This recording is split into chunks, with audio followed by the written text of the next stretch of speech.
you guys? It's Erica, and I'm hosting Youth Night Live tonight. So the first thing that I want to share with you guys is I've been so bored in quarantine, and I'm sure a lot of you can relate, but I got so bored that I Googled it, and I was like, what can we do during this time?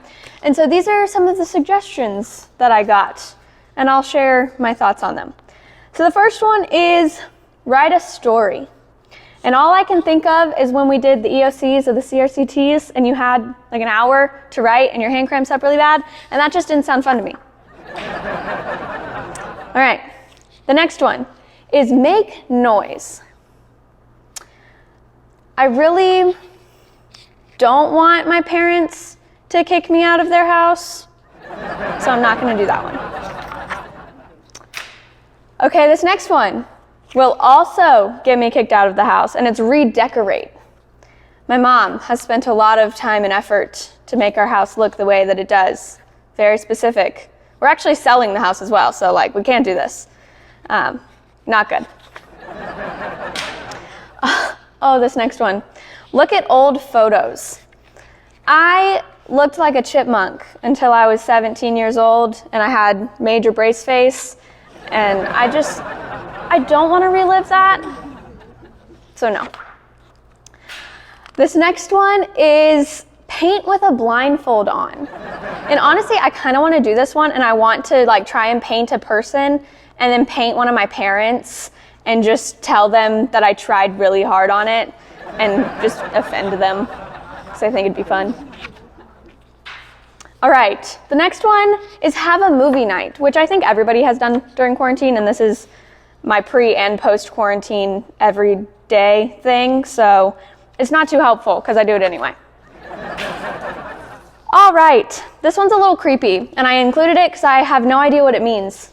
Fill a small box with what I'm assuming would be teeth or locks of hair, but either way, I'm not going to do this one either. And finally, I have no comment other than no, which is do schoolwork. All right, those are all the suggestions, and I am still going to be bored. But I hope you enjoy what we have for you. Let's go check out Blue Cheese with a Z and his games. What's up, everybody? It's me, Blue Cheese with a Z, and today we have a game called Slip and Slide Dodgeball. If you can dodge a wrench, you can dodge a ball, but you still might fall.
the building isn't big enough.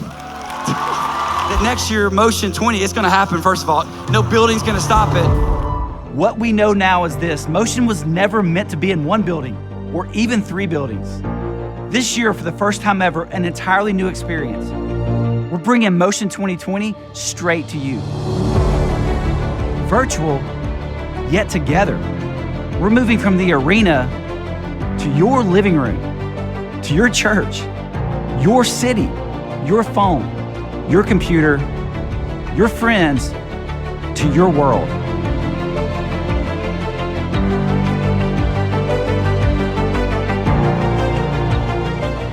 One purpose, 3 days, all invited, all welcome, all belong, all together. A generation in motion.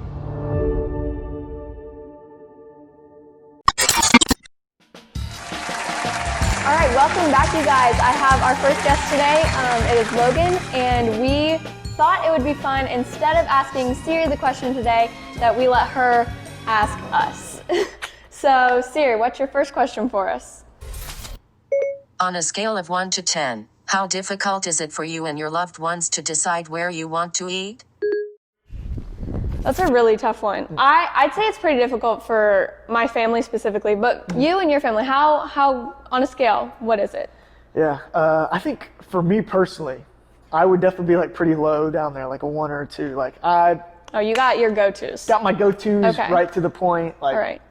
you know, my family on the other hand, like my brother, my sister, like they're probably up there like a 7 or 8, maybe even like a 9. Cause Ooh, like, they really can't choose. yeah, like straight up every time, like we'll have to like put names in a hat and like pick Yeah. out one. Like, That's kind of my family. My mom always wants to do something, and then my dad will do something else. So it ends up for us being closer to a 6 or a 7 when we try and choose to go out. I specifically can never choose what sounds good to me, so I'll just bounce around from everything, or just be like, nothing sounds good, and I'll have cereal. So it just, for me personally on my scale, I'm probably an 8. Like, it's hard. All right, Siri, what's your next question for us? What is the hardest part about making a decision? Yeah, I mean, I feel like making decisions in general is just really difficult. But for you, what would be the one hardest part?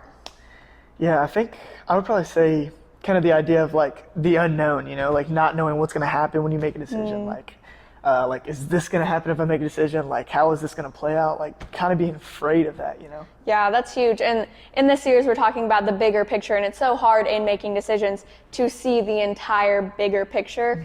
So there's all these different things happening and things you can't see or understand. So you want to make the right decision, an informed decision, but you don't always know what that is. So there is that just what's going to happen. You don't know. So yeah, I definitely agree with that one.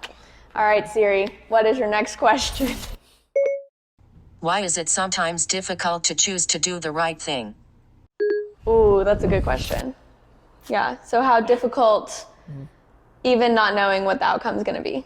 Yeah, I think that goes back to a little bit of, you know, what we were talking about earlier, like just the idea of that, like being so afraid of that outcome, you know, like of what's going to happen to where like sometimes we may not even make a decision. And, you know, that may lead to us making the wrong decision, not even making a decision because we're just so afraid. I think that's like huge. Yeah, and I mean, if you continue to read Joseph's story, it goes on that he made that right decision and he didn't sin against God and he didn't sin against the master, but he did end up getting persecuted for it, and he was kicked out of the house and because the wife had lied about the situation.